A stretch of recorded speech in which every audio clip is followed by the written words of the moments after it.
Good afternoon, everybody, and welcome. Good afternoon. Good afternoon. We'd like some vocal people in the crowd. Good afternoon, and welcome to the 2025 Diversity Roundtable. For those of you in the crowd who do not know me, my name is Michael Cooper. This is our 7th consecutive roundtable at the PGA show. Thank you, thank you. Thank you, and we thank all the participants for making time to be with us. There's a ton of things going on here. We're expecting somewhere around 200 participants once again this year. That's been our norm over the years. And it is a good mix of community and golf industry representatives. And that's been the intent since we started. We like to call ourselves, quote, linking agents, close quote. Helping to gather community program and golf industry leaders in the same room with hopes of finding some common ground to meet and get to know each other and help grow the game and industry in multicultural communities. That's what we are all about. There's an agenda on the screen today. Those are the topics that will be covered, but judging from past 7, don't get fixated on that because this thing ebbs and flows. And it takes a life of its own, and what we want is interaction amongst the groups. We will touch all of those topics, but it won't be, it'll be in consecutive order. We chose those topics after conducting 2 surveys after last year's roundtable, and we want you to know that we heard you. We had a committee of 9 people. We heard you speak in those surveys. And that is why we have chosen those topics. We've crafted today's agenda based on your feedback. Thank you to those who participated. Facilitators will come to the stage and they'll lead discussions from here. They will speak briefly to introduce the topic and then make each session as interactive as possible. This is not a presentation. This is an interactive conversation on those topics. There are 2 microphones on the floor, one right here, one right there. When you want to take part in the interaction, make your way up to the microphone. We just ask that you be brief and on point. There's a lot of voices in here that want to be heard, and we want them to be heard. So please keep that in mind.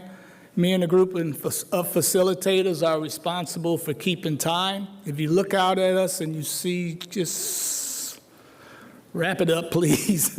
Wrap it up. We try to be as nice and cordial as possible, but a couple of these guys are hardcore, so work with them a little bit.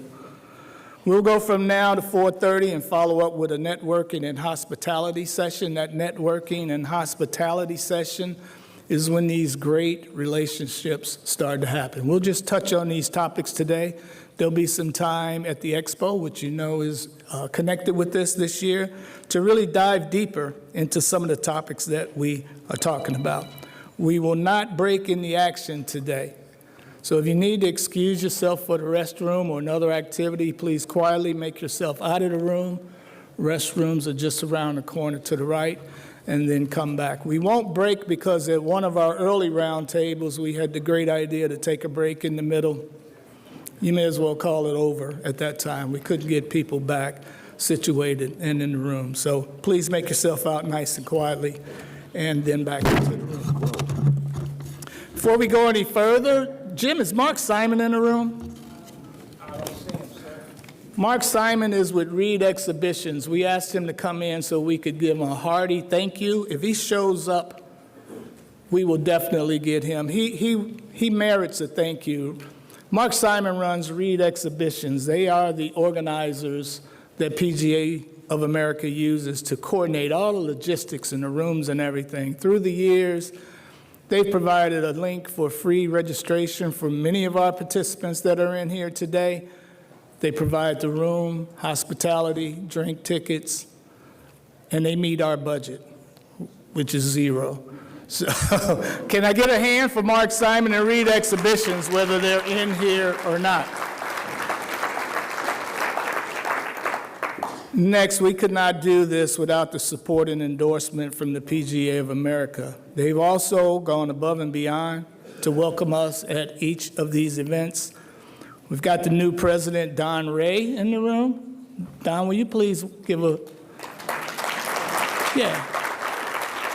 Please welcome our crowd, please. First, thank you, Dr. Cooper. Thank you, man. You've done a lot.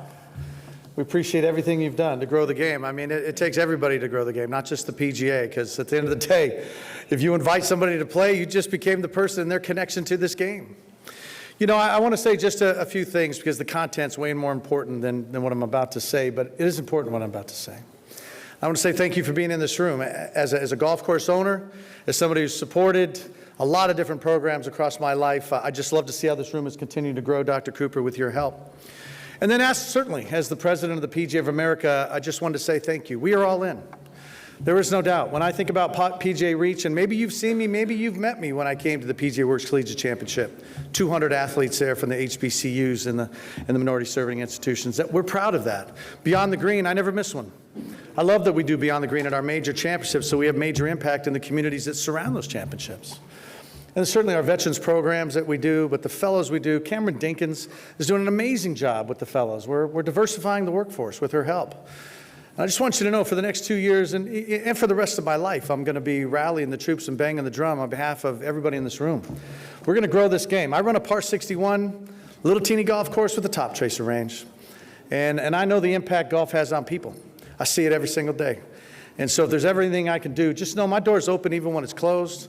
I answer emails, I text back, and I'm here for you. And just, I might be leaving right now to talk to some other people, but I wasn't going to miss this. When Dr. Cooper asked me to be here, I wasn't going to miss it, both personally and professionally, because I think it's important.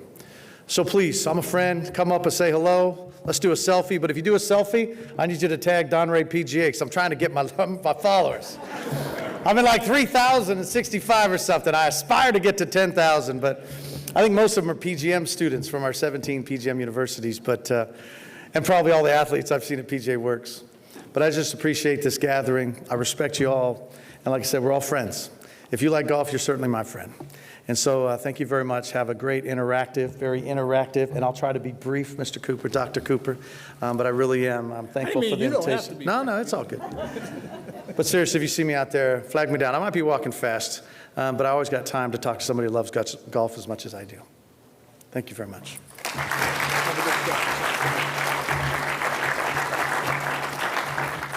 I will attest to what he said about responding. Every time I have hit him, and I happen to have his cell number, he has been right back to me every single time. So we appreciate him. First one, Dr. Cooper. There you go. Now you probably got about 12 followers. There you go. I didn't mean to say that. We have a lot of industry reps similar to Don Ray in the room, whether or not they carry a title like his or not, whether or not they run the largest trade show in golf or not. They are in this room because they want to help. They're in this room because they want to meet you, community organizers, you community program leaders. There's no other reason they come in the room here because there's so much going on at this PGA show.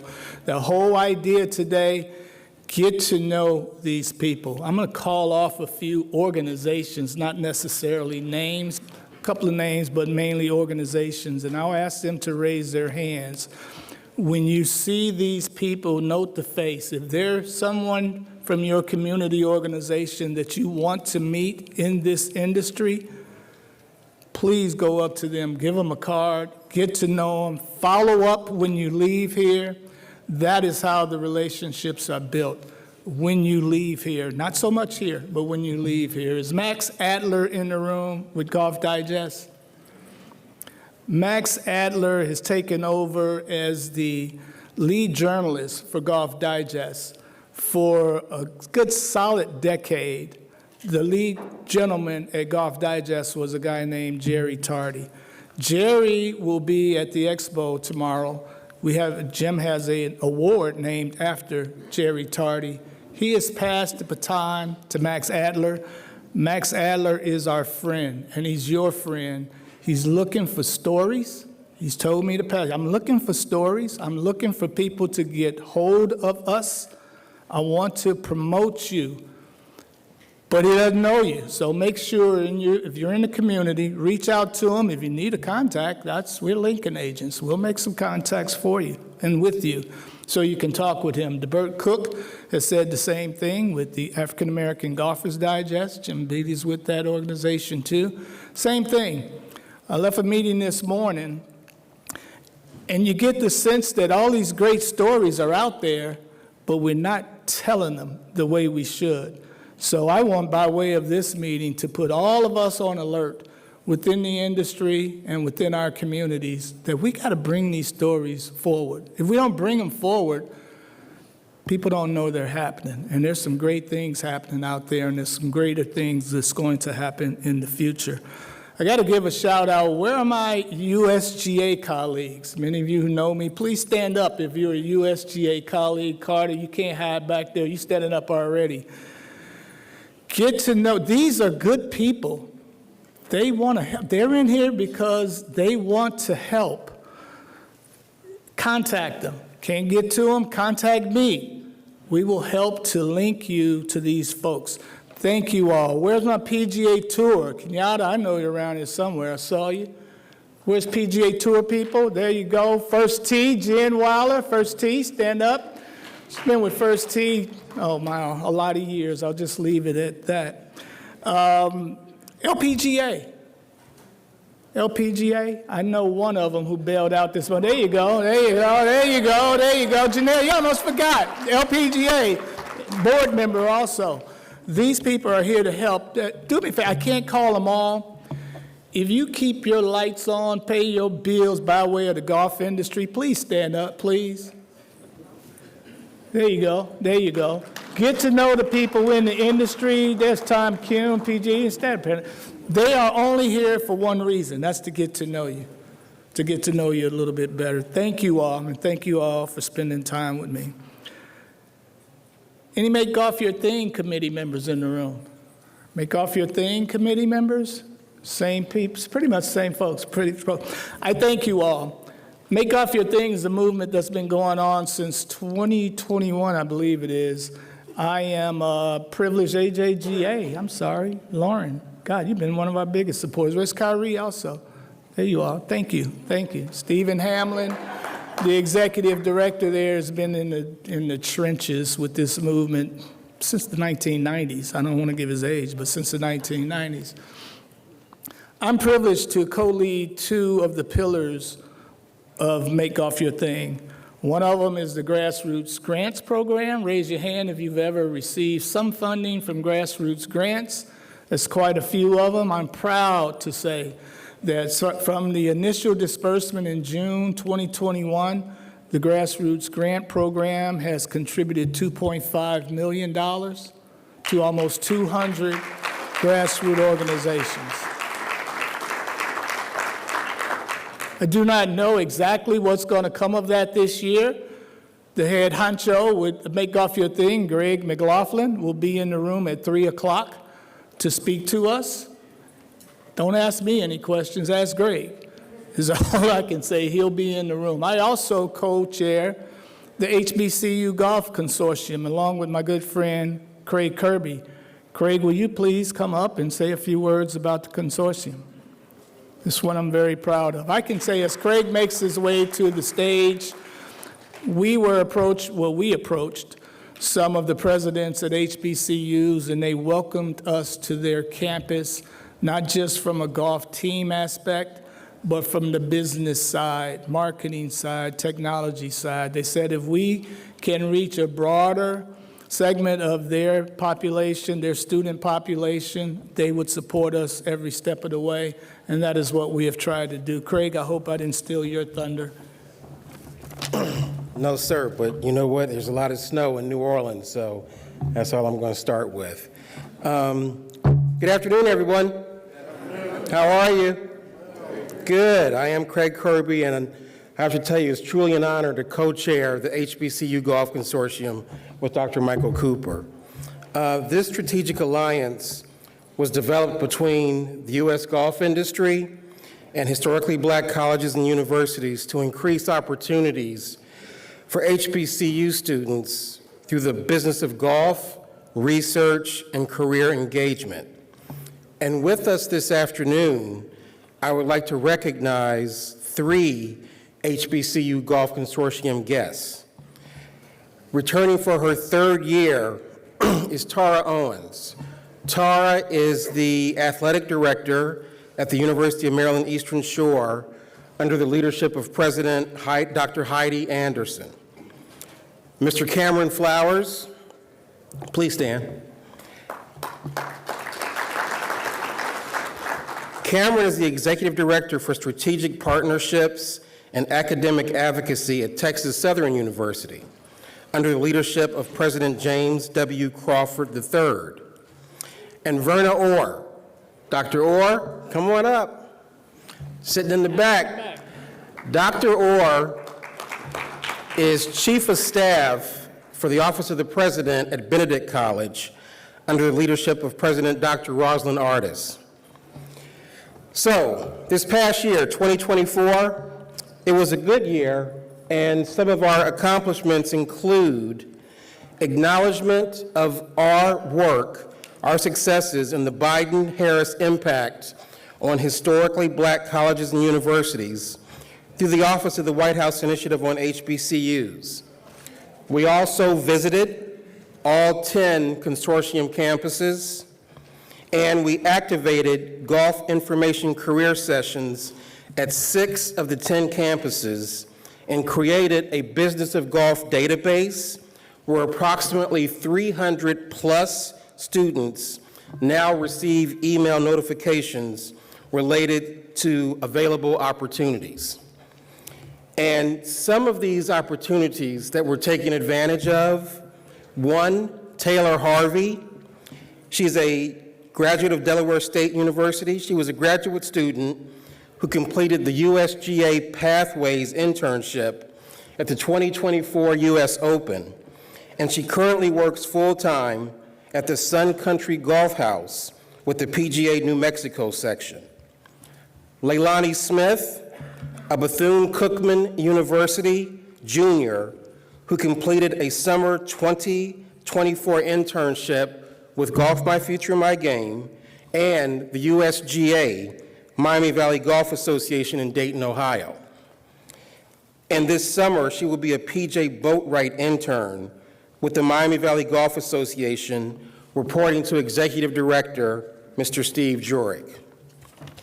Hannah Kirby, a Florida A&M University junior, was hired by Make Golf Your Thing as a part-time freelance journalist, working to report on the successes of the HBCU Golf Consortium in concert with the African American Golfers Digest.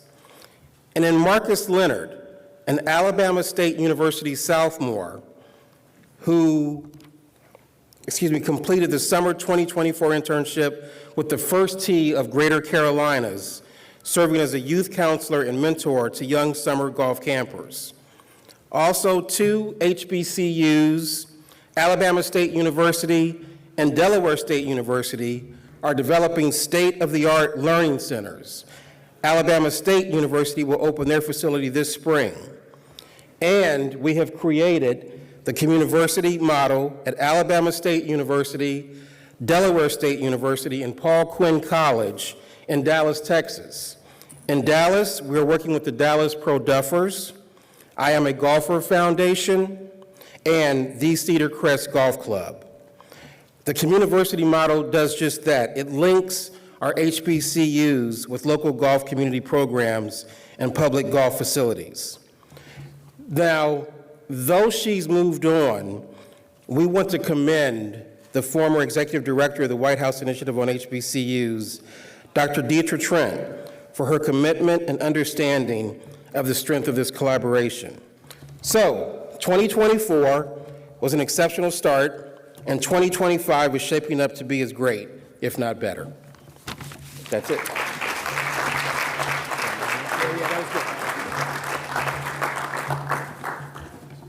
Thanks, Craig. We're very proud of not only what we are doing with HBCUs, but at the potential of it. I do know that Dr. Orr and Cameron, this is their first PGA show that they've attended. I hope they have a good time. It was actually at the PGA show a couple of years ago that we invited 5 presidents here. They went out on that floor and they was like, oh my God, what is that? Golf, all the opportunities unveiled themselves to them, and they've been in and with us ever since. As I look out in the audience, I see so many more people who I didn't see. Dave Asnavorian, did you stand up when I said USGA people? Please stand up. Yeah, but you couldn't tell that I was standing. Oh, my bad, Dave. I want to make sure you were properly recognized in here. There's so many. Gina Rizzi's hiding back there, Kenny Sims, Kendall Murphy, Charlene. There's so many people. Leonard Smoot, so many people to be recognized. My point of all of this is simple. For our community programs and our golf industry folk who are in here, how do we leverage any relationships that come out of today to grow the game and the industry? We have seen evidence of some of the relationships that start here. They benefit the local communities, but at the same time, they benefit golf. Golf needs you as bad as you need golf. And I think when we approach that with that perspective, that we are all trying to grow the game, that we can maximize these relationships and leverage them. Don't just make this a one and done and then go away and say, we didn't get anything out of that round table today. You can get something. There's somebody in this room you can meet. I also want to pay, there's Stacy Dennis. That's what I was looking for. Texas Golf Association, stand up, please. Is Steve Jurek in the room with the Ohio State Association? He said he would be wondering by. My point there, player development, which is one of our topics today, is a burning issue in our communities. That survey was quite heavily weighted to player development. We had some conferences on it. It is a compelling topic in our communities right now. Get to know your state organizer. The state associations can help you, particularly in the space of player development, but so many other things. They do a lot of good in the handicapping services. Many times I hear, we don't know the community programs in our own community. And I hear our community players organizations saying, we've never met the state leaders. That's got to change. If we're all in this together, that has to change. And I hope it changes while we're here today. Brandon Johnson, I called you out. I didn't mean to embarrass you. There's 2 ladies sitting up here who have been asking to meet you for far too long. So when you get a chance, come up here and I will hand linking agent to them. Everywhere I go, they say, where's Brandon Johnson? So there he is in the back, y'all. Karen, there he is in the flesh. All right, that's enough for me. The first thing on the list today, digital content creation. I think we all know the value of social media. It's taken over our industry. We know that it is the best way for our community groups to connect with people, and I think our golf industry folk are recognizing it is the best way for them to connect with our community as well. Some of us in this room are more adept at it than others, I'll say, and anybody that's doing social media is more adept at it than I am. But all of us are social media influencers in some respect. We all are. And I want to hear today from some of the ones who are doing it much better than others. We have invited a company to be with us today, Gold Links. Is Billy Jones in the room yet? Yeah. He is in the room. Where are you, Billy? Oh, there you are back there. Billy Jones is going to bring his crew up and go through it. I think everybody in here has seen Roger Steele somewhere, everywhere. One of the best social influencers that we have is Roger Steele. Roger will be in the room today as well. He's on a panel with Kemper Golf from 1 to 2 o'clock, and then he's going to come down after. I want you to hear from Roger Steele. Will Lowry is also one of our best influencers right now. The 2 of them are showing up everywhere, and I hear a lot of our community programmers want to know, how do we do something what can we do? What should we do? But I don't think anybody can disagree that social media is influencing our industry right now. Billy, you can head up, you can start heading this way. I want to give some credit to Kenyatta Ramsey for connecting us, and that's what we are. We're connectors. That's what we do, bruh. That's what we do. Kenyatta called me, he said, no, I won't even tell what he said. I met Billy Jones through Kenyatta Ramsey, and I hope that this is a lasting relationship that we all can benefit from. Billy, come on up front, please.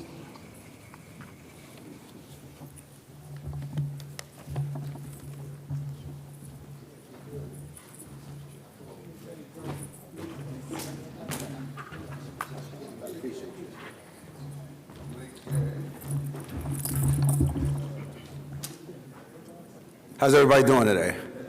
Everybody's good? All right. I got the whole crew with me too, so everybody could touch on a little bit. You know, didn't want to hog up the mic for myself just to hear myself speak. So, I'm really happy to be here and have these conversations because I'm extremely passionate about the sport and the space and the overlap. And I think a lot of the conversations that are had in these rooms, the reason why some of the dots don't get connected is because we're almost excluding ourselves in a sense of not creating community through socials, through branding, because all the business is all numbers. So if you have X amount of golfers together that collectively get X amount of views, then you can get X amount of dollars. So I think the psyche of players not understanding how to come together, create community, and brands understanding the numbers and the metrics in the sport right now is extremely crucial. Like, as you can see, the array of us, I've got world champions, I've got Grammy Award winners, I've got first ballot Hall of Famers, you know, Patrick, Jonathan, JR, Ja, Leaks, Ed. We're a community of golfers that bridges the gap of the culture and the sport and business. And I'll let Ed come up, speak a little bit about player development. I'll let Leaks talk about some of the partnerships and stuff. I'll let Pat come up and talk about a lot of athletes and how golf is kind of becoming a second career for them. All these outside leagues and streaming rights and things of that nature, the PGA has issues necessarily with understanding that social community. You look at certain matches and then you aggregate like all your Bob Does Sports, Good Goods and all this, and it trumps the people that are watching the sport on TV. And you wonder why some of the influencers are making more money than pro golfers. So I just want a little bit of the guys to kind of touch on some of the things and just open the floor up to bridge the gap and make those things happen as a whole, for the players, for the different just communities in golf that need it. So, Leaks, come up here, say a couple things. No, thank y'all for having us. First and foremost, definitely truly an inspiration. I met Kenyatta probably, 2-3 years ago, maybe longer than that. I'm from Atlanta, Georgia. I went to Morehouse College, so I'm very familiar with the HBCU programs. And my affinity through golf actually started when I was at Morehouse. I didn't know anything about the sports coming from Atlanta. Really didn't even know too much about HBCUs for real, right? So when I came down to Morehouse, and a buddy of mine, Ed Hills, kind of explained to me about golf and getting into the sport, and I'm a very competitive person. So I was like, yeah, we got to kind of do it and be involved in it. So I kind of engulfed myself into the actual sport itself. So as the sport kind of took hold, and I matriculated through college, I kind of was in the music business.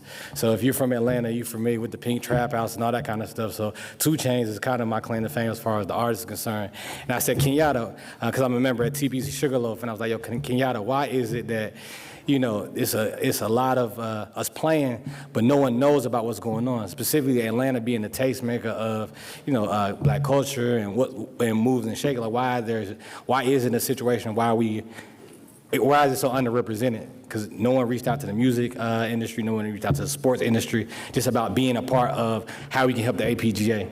So that was the main thing, and that was kind of the main creative why we wanted to kind of come together and seeing it as a whole and saying, hey, if we can use our influence with sports, athletes, and music and coming together, how can we kind of help bridge the gap, right? So back in the day, you know, doing a little research, I found out about Shady Rest and the whole essence of Shady Rest and how what they did was they was coming together doing that whole, not to take y'all on the historical moment, but that whole W.E.D. Du Bois, Talented 10th, and bridging the gap and using, you know, the powerful people and the influential people, being Joe Louis, to use his influence to kind of break down racial barriers, right? So I was like, well, what if we can kind of do a similar situation and to kind of help not only give access, but help using our influence to bring money into the sport to potentially help that next golfer who might not get the opportunity, a chance to be to the next level, right? So we put out an album back in the day, Rapper Go to the League, right? Because a lot of times the people coming from those impoverished communities only have really two options, only where they feel like they only have two options, when they actually have way more, right? But trying to figure out a way like how we can use our influence to bring them to talk about golf, see golf at a younger age, understand how golf can be influential in their life, and use it as a tool of leadership and professional development to grow in their matriculation and what they want to do, and see various options of various things they can do from business to personal and growing their game. So, you know, I think golf, if it wasn't for golf, you know, I don't think I would have met anybody in this room, and I want to figure out how we can expand to do more, and I don't want this to be like a holier than thou moment. Like, I would love to come meet everybody and touch everybody's hand, because Gandhi said it best, right? He said, in order to lead the people, you must live amongst them, right? So that's what we embody, of just being amongst the people and figuring out ways to touch everybody and figure out how we can be used as an asset and a vessel to grow. And not only just growing ourselves individually, but growing the game.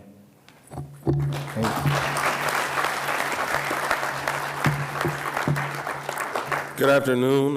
I'm Ed Hills. I'm the friend he was speaking about from Morehouse College. I'm going to kind of give you guys a little talk around player development. Being a golfer myself, I started playing when I was 4 or 5 years old. I'm currently 38. I played in college at Morehouse, and I played in some professional events since then in my matriculation in golf. But I want to kind of go over 5 basic pillars that I think are holding back player development. The first thing I would say is historical exclusion and segregation. If you look at golf, particularly in the United States, we have a long history of racial segregation across the board, especially in the sport of golf. Until the mid-20th century, we weren't golfers for real. We were excluded and barred from participating in top-tier golf events as well as learning the game and the sport. This exclusion limited the opportunities for young black golfers to develop and gain access to resources needed to actually perform at their highest level in the sport. That continues now. Although we have gotten a lot better and we've given a lot more support, it may be a one-off. One time you come and support, and then it doesn't go the way that you expected, and there's no return on what you've done to help the sport. But you got to continue to do it, because the more opportunities we get, the better it's going to be for these guys. That leads into access to resources and facilities. In player development, golf is a very expensive sport. There's high costs associated with equipment, greens fees, lessons, travel, just to be able to play in these events. Wealthier communities, often white, non-minority communities, are likely to have more access to country clubs, better coaching resources, and better programs. Black golfers, especially from lower income backgrounds, seem to struggle with that because we're from urban areas that may not have the same opportunities to develop the skills from a young age. Now, once again, to piggyback off how I did the first topic, we have gotten better. Yes, we have the first tee programs across the United States. We have certain developmental programs that are feeding in, which are a lot led by Kenyatta over there, a good friend of mine. And we're trying to do better in terms of pouring the finances into these guys. But if you look at a lot of my friends who actually play on the APGA Tour, a lot of these guys do have a great talent. They're just kind of hindered by opportunity. And what I mean by that is, I'm going to use one of my really good friends as an example, Willie Mack. Willie Mack and me grew up together. We've been playing golf against each other since we were probably 7, 8 years old. And we have a large community of guys that grew up playing with us that are also APGA players now.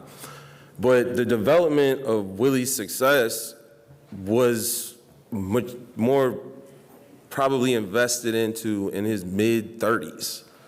You know, so if he would have got these opportunities coming out of college from these HBCU programs, with the programs that Kenyatta's heading, with the player development going from the HBCUs into these actual Korn Ferry Tour programs, or even just the elevated college experience of playing and getting these opportunities that weren't there before me.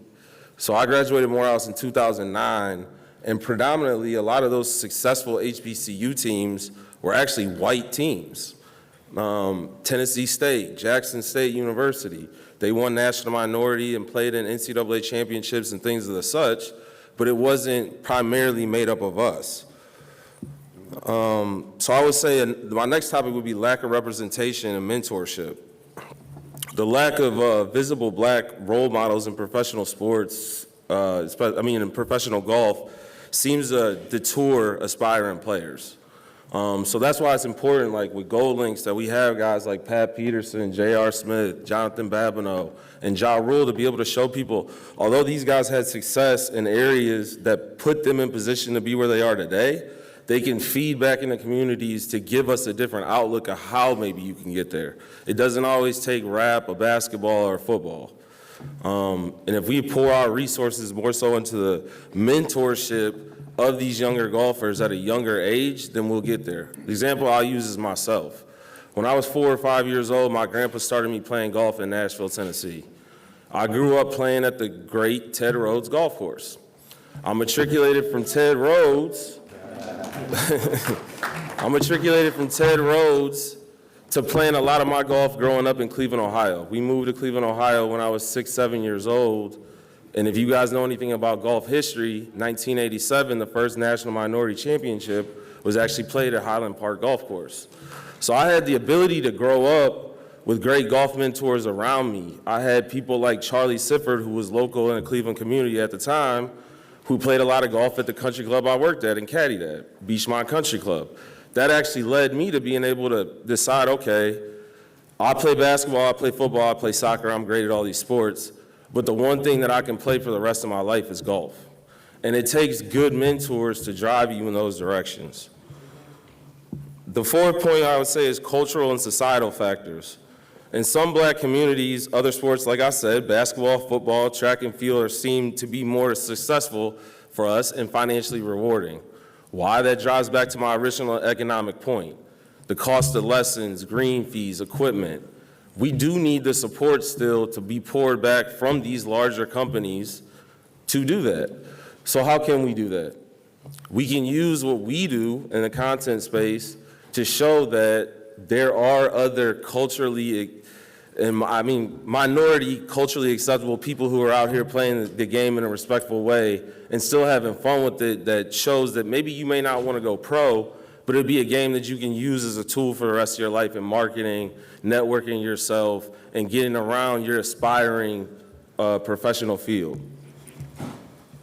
The last one I would say is systemic bias. In addition to financial barriers, there's systemic barriers and biases within sports institutions, which include sponsorships, media coverage, tournament opportunities, scholarship opportunities, and these biases do make it harder for black and minority golfers to secure the same exposure, financial backing, and opportunities that their white counterparts possess, even with comparable talent. What do I mean by that? There's a significant difference between playing golf at a HBCU and playing golf at a predominantly white school. I'll use an example that I've used a few times. I went to St. Ignatius St. Ignatius High School in Cleveland, Ohio. We won back-to-back state championships. I was probably top 3 minority golfer in the Midwest at the time for my age group. But where were my scholarships? A lot more of them came from basketball to play Division I sports than golf. So the systemic bias, even with comparable talent, is very heir apparent. And how does that, this is my last point. How does that roll over to make things equal? It doesn't. If you're going to graduate from Morehouse College in 2009, which I did, and I won a few tournaments when I was in college, set a few records, there was nothing out there for me besides going to dental school. And I chose to do that route. But if there's opportunities, or I had met somebody like Kenyatta who is investing the time in placing you in positions where you could be successful, you would be a lot further along. So the white hedge funds that are going to kids that graduated from North Carolina because of their college golf ranking and going out and giving these guys $110,000, $120,000 for their first couple years with no parameters of success, they do it. We don't get to do that within the HBCU programs. So that's my 5 points. I appreciate it. Thank you.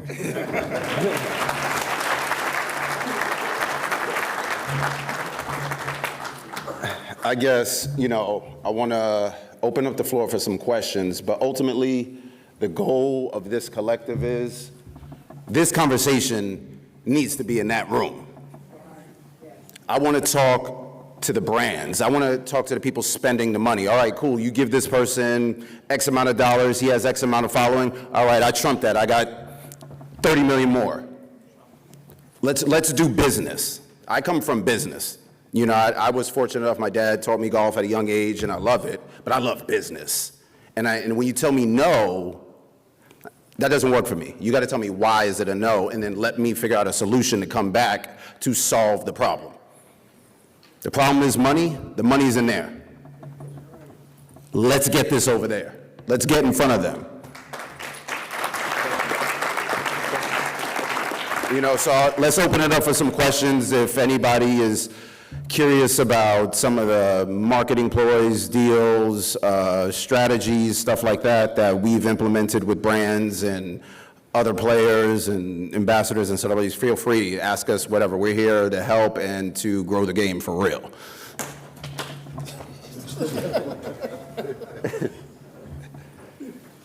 I would say probably curious about it all. Some of us may not even know what we don't know. So the question almost becomes like, man, maybe take, like you just said, maybe take us through a deal, take us through what the numbers might look like, or what the possibilities are for us as a collective out there. So I would speak on it from this standpoint. So if, let's just say, because I helped out with the APGA Pro-Am that was at Bali earlier this year in September, or last year in September, it really starts with the materials. What is it you're trying to accomplish, right? Then you look at the players, and you bring everything together as a package, because ultimately, a lot of these brands have a threshold on what they deem as valuable.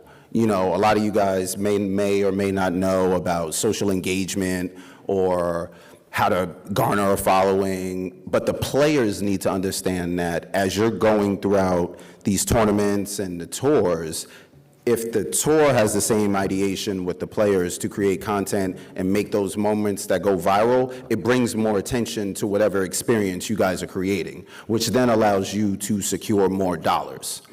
So creating the correct sales materials to build up is very important. Data is very important because they love to tell us no, but if you have the facts and the data, they can't.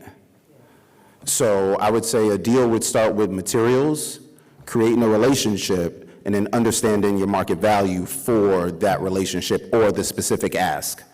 And then they vary, all the deals vary, you know what I mean?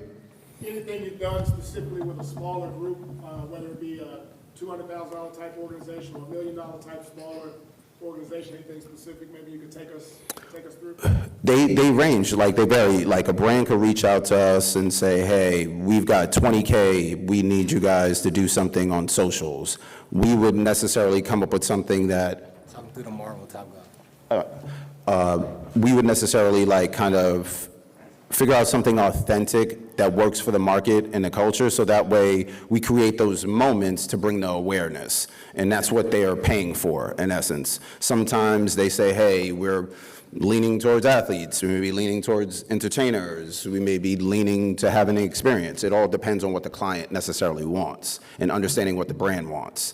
We have an activation with Topgolf on the 1st. They're launching Captain America, first time Marvel as a Black Captain America. They hired us to do an event at Topgolf in Atlanta invite lists, content curation, so on and so forth, working alongside them. We just did like a college football national championship ticket giveaway with Patrick Peterson and stuff like that. JR has a deal with Oakley. He has a whole capsule coming out in 26. It all varies. Everybody wants something else, but all those brands in there want to tap into the culture. I.e. why DJ Khaled's on the cover of Golf Digest. You ever play with him? Great guy, not the best golfer, but Golf Digest wants that readership. They want that consumer. They need that for their sales department to go garner more advertising dollars and so on and so forth, you know? We got 42 questions out here tonight. I'm getting texts like crazy to ask you questions. Please make yourselves up to the microphone and ask them the questions. Go ahead. Greetings, everyone. I don't know if you guys can hear me. Corey Mitchell, born and raised in Atlanta, Georgia. Golf coach by trade, but fully disabled veteran, and somewhere between a +2 handicap and 3 handicap, depending on how good it is. Bad knees. It's a lot better than some of us up here. Don't worry about it. My question is, I have a Facebook group. It is called the Black Golfers Association. It is upward 54,000 people as of this morning, and most of the people in here are in that group. The issue that I've had with the group is Facebook has a lot of limit on that private group. My question is, how do you go about getting to the point to where you start to generate and basically monetize that Facebook group with all the limitation that Facebook provides? Well, I would say, just off rip, you need to make it real and experiential on top of that. You know, you have to take it offline to create the experiences that will garner attention for more people to want to participate and buy into over time. So then it becomes a chain of events. Now you can layer on, you know, merchandise. Even if everybody just comes, if you got 10,000 of those 54,000 people buy a $20,000 t-shirt, that's more money than you had the year before. You know what I mean? So there's these little things that you do on the way in creating like a go-to-market strategy or a 6 to 12 month plan to really penetrate a market. But you've done the hard part. You've created a community. Now you have to give it a call to action. You know what I mean? Appreciate that. Thank you. My name is Byron Perry. I do freelance writing, trying to tell our stories, trying to get things out of here. I believe 100% what you're saying. We need that side of the room to be in this side of the room, or we need to be over there. But one of the things that I find from the grassroots level is that the impediment or the obstacle that they give us is that our numbers by right are much smaller. They can always say, well, the number of black golfers is X, and we're trying to have a reach of Y. How do we bridge that gap? Those things that you were just talking about. How do we make the business be the business that they want to read, that they want to hear? I'll give you two answers. I'm gonna give you one, and my partner Lisa is gonna also speak to that. So the brands, in essence, like I said, have a threshold, right? You have APGA golfers, maybe with 3,000, 4,000 followers. All right, cool. Someone like me sees that, okay, I gotta fill a void. Yo, JR, yo, Ja, yo, Babs, these guys, 10, 20 million followers. You have to come together to create these partnerships that are authentic in the marketplace, and that will allow you to get the sponsorships, create that content, get visibility to the player. Then people could know who they are. A lot of these players, nobody knows who they are. Even pro golfers on the tour. They could be next to me in Target. If it ain't Tiger or Max Homa or some of the real, you don't know. The personality is removed. So you have to give the players a personality. It's coming full surface now. You can't just be just a golfer anymore. It's evolved. Leaks, I know you wanted to touch on that too. Yeah. Can I ask you a question? Are you talking about from a grassroots level or more of a corporate level? Corporate, really, and truly. Okay, cool. So I guess from the music industry world, A little closer to the mic. I said from the music industry world, we always have to find a way to be creative, right? Because a lot of times we're coming from the music industry, I'm sure Ja Rule could talk about it a lot, but with rappers and entertainers, sometimes we have a bad stigma about ourselves, right? To where it's like, do I want to partner my brand against next to them because it may not have the certain cachet that they're looking for, right? So a lot of times you have to be corporately creative, right, and getting the proper cosigns to make the brands feel more comfortable with what you're doing, right? So in that way, I would try to find smaller partnerships. Like my claim to fame is being the big fish of a small pond, right? And once I become that bigger fish of that small pond, I'll grow to a bigger pond. So for example, whatever your brand may be, I may find a partner that if you said you have, I think somebody said 54,000 followers or whatever, I will find a partner that's a corporate partnership that I could partner with, maybe like a boutique, or not even a boutique, or like a pro shop that may be in your local area that can co-sign your brand, right? That you can put it in there, you can show it, you can show it's in here, it's visible, it's valuable, you can show the numbers. Once you're in there, will increase the growth, right? And so try to find another bigger brand. So when you go talk to, let's just say, I don't know, I'm just using Atlanta industry examples, but I may go to John A. White first, get my brand in John A. White, then try to look at Bears Best, because maybe it's a semi-pro invited club. Then so when I go to talk to TPC Sugarloaf, I can say, well, my brand is in John A. White, my brand is in Bears Best. You know, you got to kind of give me a chance. Like, what can you do to not turn me down? Because all these other brands are saying that they're partnering with my stuff. You know, figuring out ways to do that, and then finding great collaborations, right, with various people to figure out how to kind of elevate your brand to give it that same platform.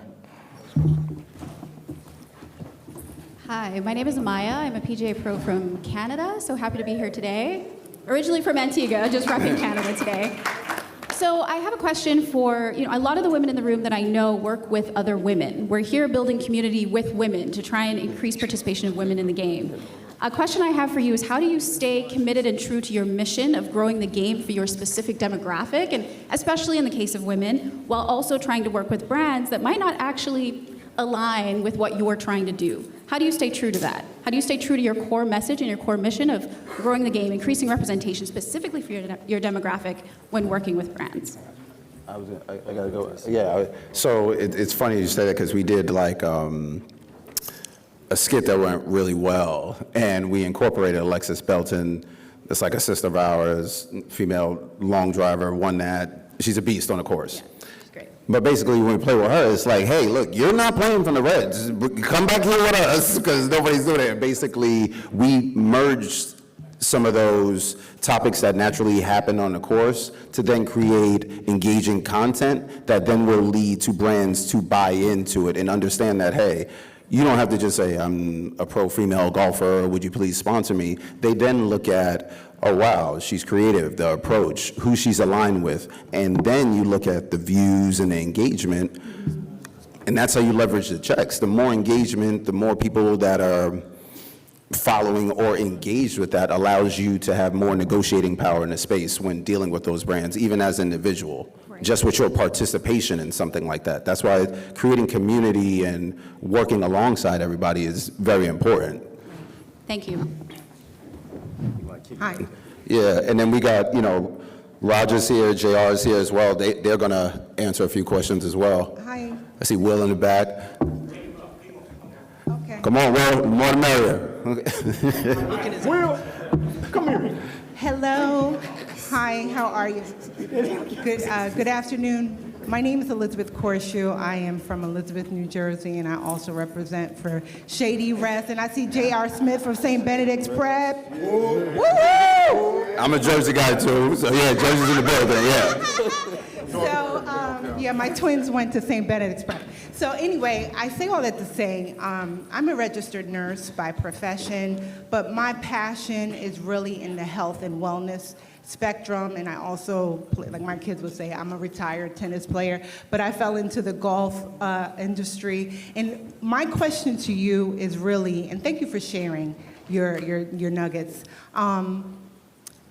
to branch into the health and wellness industry, which is $1 billion industry, and considering, because my passion is for all people, but particularly for brown and black youth, because at one point in time I worked in the trauma ICU and our youth is dying at rapid rates. What would you recommend in regards to tapping into that health and wellness industry? Like, let's say I wanted to tap into reaching out to Serena Williams. What would you say would be some strategic steps to move to garner some leverage with name athletes to push and align with the health and wellness area, industry? Are you on the side of the actual drug company, or are you So the middle? So I work right now currently in corporate on the insurance side, but like I said, I have 28 years of experience, master's, doctoral, prepared the whole nine, and now I'm serving as a committee member to Shady Rest Country Club, and just really trying to get an idea how to break into that health and wellness piece and tie in, bringing in, partnerships with celebrities, like you just mentioned a few. Well, your first stop is getting my information after this. You could hit me up and get in touch with all the guys on the stage. Yeah, and JR and everybody in Jersey. But it really depends on what the brand's needs are. So if you have those contacts at the different drug companies per se, and they want to penetrate a market, they usually have a case study that has demo, age, so on and so forth. And you're really just finding out what they want, and then you have the group that you necessarily will work with that would align to get that solution, that outcome. It's really, when you talk to them, they usually know what they're trying to do and what markets they're trying to penetrate. So once you get that information from them, you just become a problem solver, and you offer, whether it's an outing at Shady, whether it's a campaign, or whether it's something like that, or sponsoring a player. It's really just finding out what their needs are at that company. Okay, I'll definitely connect with you. Thank you. Go ahead. Last question. You have a question, sir? Oh, okay. Okay, sir. All right. So my name is Jonathan Sessa. I'm the founder of Warrior Golf Academy, and I'm a disabled human. So with that being said, I think disability kind of spans the globe and doesn't care what you look like, who you're from, what you believe in, or any of that. And with that being said, I think that needs to be a larger discussion. And as somebody who has been through it and is disabled, speaking out on it is very difficult for me. So coming out and saying that, I've had suicidal indentations before because of the military past and PTSD and all this other stuff, that is not easy things to come out and be said. Now, with that, if I need to have a big following to make an impact, that kind of seems counterintuitive for myself. Now, besides that mission, I'm here really because my buddy Issa came over from France, and as a disabled human, he caught meningitis and lost both his hands and both his legs. Now, he's still a scratch golfer, still hits the ball over 300 yards. So we're here trying to find him some sponsorships, right? Thank you. Thank you, and this is not easy. There's been USGA and a bunch of other companies that, like you guys said, are sitting over there, and a lot of them that I know have even representation in this room know of Issa, and they've seen his journey, and they've even reposted it online on their socials. Now, with this being said, nobody's reached out to him for any deals or even saying if that's okay to do that, right? Now, with bringing him here and this becoming his life and his journey, how can we, or I guess myself as, how can we help him more into that venture when putting your story out there and reaching out to so many people is so difficult for so many of us, right? It's not an easy thing to do, and it seems like the only way is to have 10 million followers. The only way I'm gonna get Callaway to look at me is if I got 10 million followers. Well, I'm not gonna have 10 million followers because I don't even want to be the voice of my own company, you know what I mean? But I have to swallow my pride and get out and be here, as nervous as this makes me right now, to ask these questions to make a difference, right? So with that being said, what can we do if I'm looking to help this professional in his journey of life? What can I do to kind of get him out there? I'm going to let one of them address it. I am going to say these two. We're going to take these two questions after yours. Then we got to kind of put a lid on it. I will say I'll make peace with my facilitators on the business opportunities part, but I see strands of business opportunities in this, even though they're going to hit me upside my head, because they didn't get up here, and we are going to stay close to time. I do want to say, too, I appreciate your line of questions. I was talking with a guy, Jonathan Snyder, earlier today, and he's with Adaptive Golf. Dave Barton with Adaptive Golf.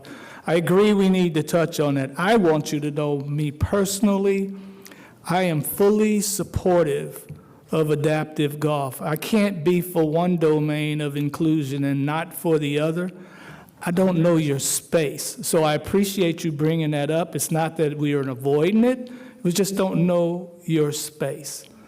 Thank you for bringing it up. I'll let somebody else address your question. Hey, how you doing? Roger Steele, up here with the Goldlings guys. Have you heard of a guy named Carlos Brown by chance? I personally have not, no. Okay, so another, adaptive athlete, great golfer. The thing that I think is happening is that we're putting a lot of emphasis on social media engagement for success when the orientation is real-world relationships drive change. It's really about building community, taking the people to your left and your right, making them feel inspired, and then seeing the reverberations of that take place in the real world. Now, when you couple that with the strong social media presence, it can turn into brand opportunities, but I don't want anybody to leave this room thinking that social media is the end-all, be-all for how you're able to be impactful or get your needs met. I believe in, we talk about it up here, people are ultimately compensated for the level of service that they provide to others. If you were able to take your situation and make a bunch of people feel the same way that you've made us feel, and you build community around that, and you build events, and you build, you do some keynote speaking, if you want to do any type, there's so many ways in the real world to build traction around your story. Don't fall into the trap of thinking that you need to hack social media to get things to happen. And just, from my personal experience, I've had some success on social media, but I could show you back in 2016 where I was sliding in everybody DMs. Nobody was paying me no attention. And it was like until it reached that tipping point where people said, okay, you have eyeballs, we'll invest. It becomes very transactional in that way sometimes, but it's business. They want eyeballs, they want to reallocate advertising dollars. If you have a platform, they'll give you dollars to speak to your community. But building community happens in the real world.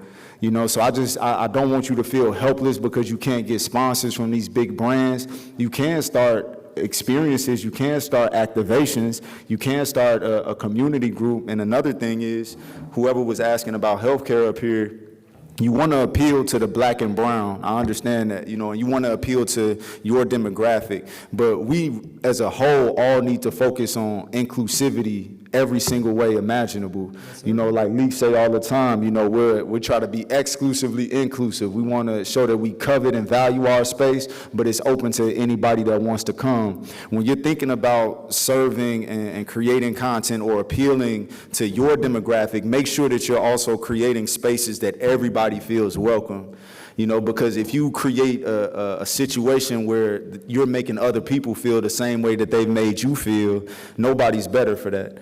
So everything that we try to do and I try to do, we try to make sure that everyone feels invited to be a part of the space, a part of the situation. Your situation may be that you're disabled, but at the end of the day, you're a golfer. All of us here are golfers. So, so you're a part of a more limited group if you do that, you know what I mean? But still, yeah, but you a golfer like the rest of us. So even though that's a part of your story, it's not your whole story. And build community around you holistically. You don't have to lean into, the one low-hanging thing, because people are going to ask about that without you having to advertise it to them. So just really focus on building real-world community, and you'd be surprised to see the reverberations of that and how it transpires on social media. All right, thank you.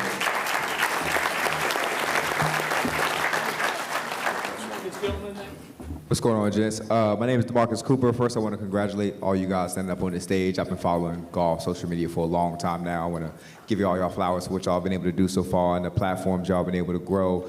And to that point, I've been doing a little research just on golf influencers in general and kind of, who's at the top, who's where, who's in the middle.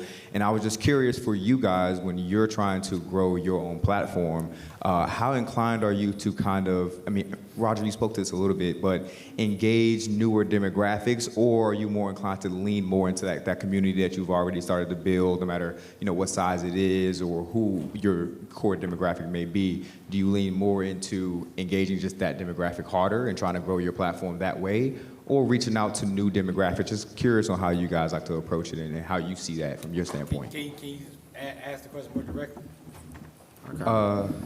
I get it. Yeah, I get it. It's not really directed at like anyone specific. Just in general, like how do you grow your platform? Are you more inclined to lean more into the Black and brown community and put content that they would gravitate more toward too? Or are you more likely to try and maybe collaborate like a Bob does for Roger? You've done some of this stuff before, but I'm just curious because I know y'all might have different takes on it. I want to make sure you're doing it. Yeah. All right, cool. Oh, Will, yeah. Come on. We can answer that together. Go ahead. Okay. Yeah, Will, I want to hear your points too. Big dog Will Lowry up here. Yeah. I do want to say though, authenticity is everything, right? So when we create content, when I create content as well, like it's all about capturing the essence of authentic experience. Billy was just up here, he talked about, we did a skit with Alexis Belton. Obviously we're a bunch of guys that spend time around each other, but Alexis is really a part of our, group, a part of the family. So it's like, it makes sense to create with people that you're actually around and talk about experiences that you have real world experience around. And going back to the same thing, it's like when you're creating, don't think about content so transactionally. Don't think about it like, I need to infiltrate this, or like, women's golf is popping, let's jump into there, or you know what I mean? Like, don't think about it as I'm trying to capitalize on things. Create for real world outcomes and based around real world experiences, things that you care about. Because the worst thing that you could do is try to hack with your content and try to pretend to be something that you're not. And when you don't follow up or when you become misaligned with that, you've lost all of your credibility in the creator space. And then it's like, why did you do it in the first place? I would definitely go with a more quality over quantity approach. Just make sure that everything that you're doing, that this is who you are and who you will continue to be, and it will resonate with you long term.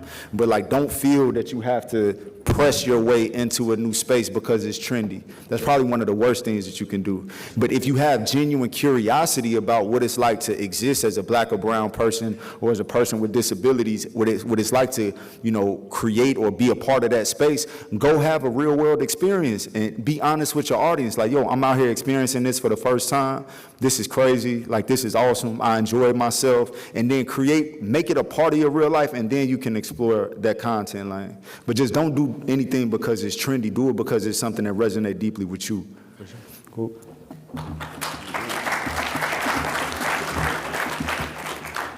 Yeah.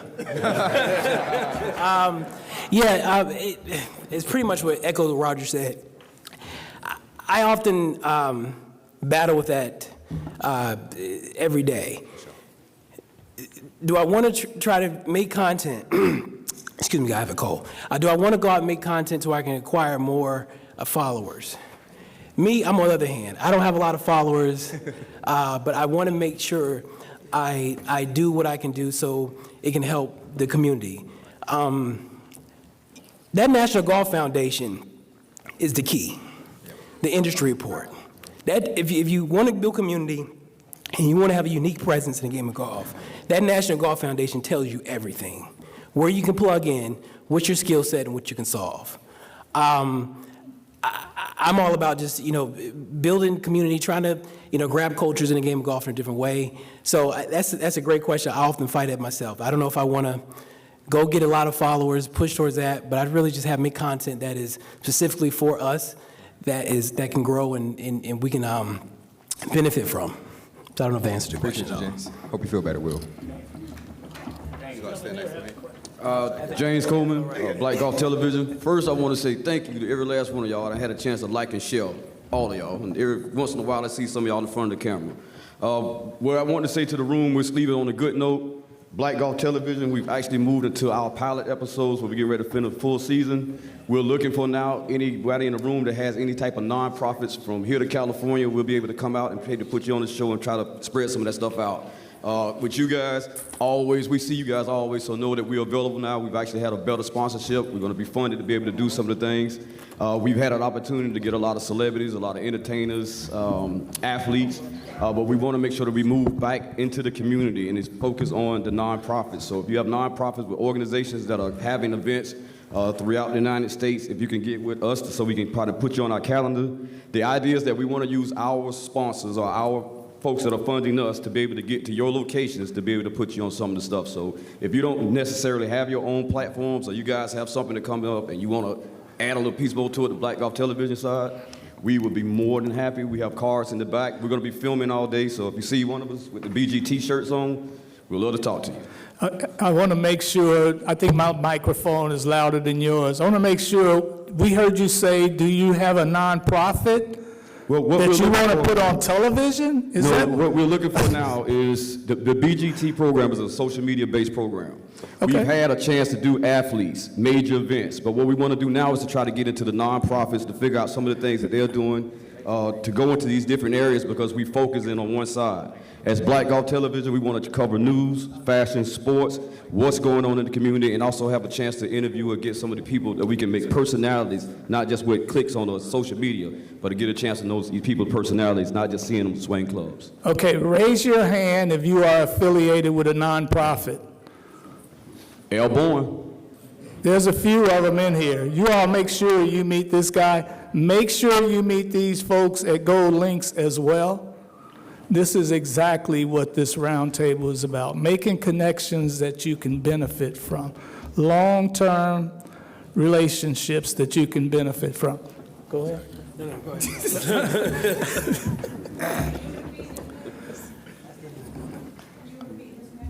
Your name, sir? Again, I was asked for you to repeat your name and your phone number. I'm sorry. Just your name. James Coleman, Black Golf Television. We have some cards in the back, so Patrick brought us and BJ brought us to have some cards for anybody that wants to get them. But we are more than willing to travel to your locations to do whatever we need to do to make sure that we can bring the community. Like it says, the only way for us to get in that other room, we got to make a bigger picture, and it takes all of us working together. All of us together. All right?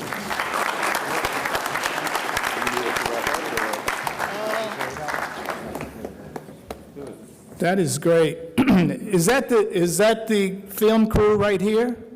Is that the same as the film crew that's? We're out of Atlanta. Is it with the platform? Are you all connected? Different organization? What's the name of your organization, sir? Black Golf Television. Yes, and this gentleman here is? So my name is Antoine Downs. Much like everyone else in the room, I have the True Golf Network. And I decided this year to start it because I was watching television and just wondering, how can I give back? I've always said, if you want to see change, be the change that you want to see, right? And I'm a Chicago kid, grew up on the South Side, and I picked up golf late, but for me, it's like, I'm trying to promulgate that message into our communities that golf has more to offer than just being a pro golfer. And I think it's, what we've shown so far is indicative. In this room right now, we see a lot of different professions that are not just about swinging the golf club. And my mission is to, much like my brother from that just spoke, is to tell stories of folks in golf, companies, and shine a light. So I brought my crew out. I have a crew of 5 out today. We're shooting this, and we're going to carry it on our channel in totality, every day, every second, every minute, just to shine a light on what our community does and helps and provides in this game of golf. And to also shine a light on our history, because there's a lot of folks that don't know how active and historical our contributions are in golf. And our HBCU program, shine a light on them, and the APGA. I think we need to start exposing our community to these opportunities. So that's what I. And the name of your company again, I'm sorry? The True Golf Network. Okay, so there's 2 television outlets, there's social media outlets up here, there's Gold Links, there's Roger Steele with Hype Media, there's Will Lowry with Crosshand Productions. All of these are trying to get eyeballs on you in these stories. As I said earlier today, I attended the meeting at 10 o'clock this morning, and the message was loud and clear. We're not telling our stories, and that's beyond me, because I know the great stories that are out there, but they're not resonating and being told properly. Ron Newsom, you're hiding back in the back. We talk about media, and you're with NBC Sports. What brings you to a conference like this? You want me to tell the words? Would you please? So we have run this business opportunities, but we're going to flow right into it. What brings you to a room like this from NBC Sports? This is the one I was saying I want you all to meet. I want Gold Links to meet you, sir. Also in the back, Max Adler, whose name I mentioned earlier with Golf Digest. Raise your hand, sir. So print media, television, major television, social media, all converging. Go ahead, sir. Thanks, Coop. Ron Newsom, I'm with NBC Sports. I'm the Director of Diversity and Community Impact. Our core pillars for all of our diversity initiatives are around how do we create a more inclusive workforce, how do we make a more of a social and economic impact in our communities, and then also how do we create that diverse content, diverse products and services for a diverse audience. And so the reason why we're here is to be a part of this, not only this event, but to showcase the wonderful things that are happening in this space, to be able to talk about all of the things that are on here in terms of our agenda for today. And so it's a part of our business, it's part of our DNA. We're a global media company, so it's imperative that we continue to try to make sure that we're telling the story, telling the narrative, and it's an important part of our business objectives as well. Can I ask you one question before you dip? Being in that role, what do you say you guys look for when it comes to content or wanting to work with, let's say, non-traditional brands to do authentic things that mean something in those communities? Yeah, so I think for us, as I just mentioned, we're a global media company. It's imperative that we're telling those stories, telling those narratives from a different point of view. From our programming that we have on our stations to our parks, to sports. I mean, it just makes sense for us to do that. And so we're looking for those unique opportunities where we have individual content writers who come up with opportunities for us to put on our different platforms that we have. So yeah, we're looking for that variety because it makes sense for us. We're not just in the United States. We're a global media company, so we have to touch base in all those particular areas where it's television networks, whether it's the movie and film industry. That's the kind of things that we know are going to help us be progressive and stay relevant within the media space. All right, so next year you're going to help us get this conversation on the main floor then, so we can televise it. Anybody else before we get out of here? Dr. Cooper, you want to say anything else? Listen. Aggie Pride. Yes, thank you guys so much, man, for listening to us.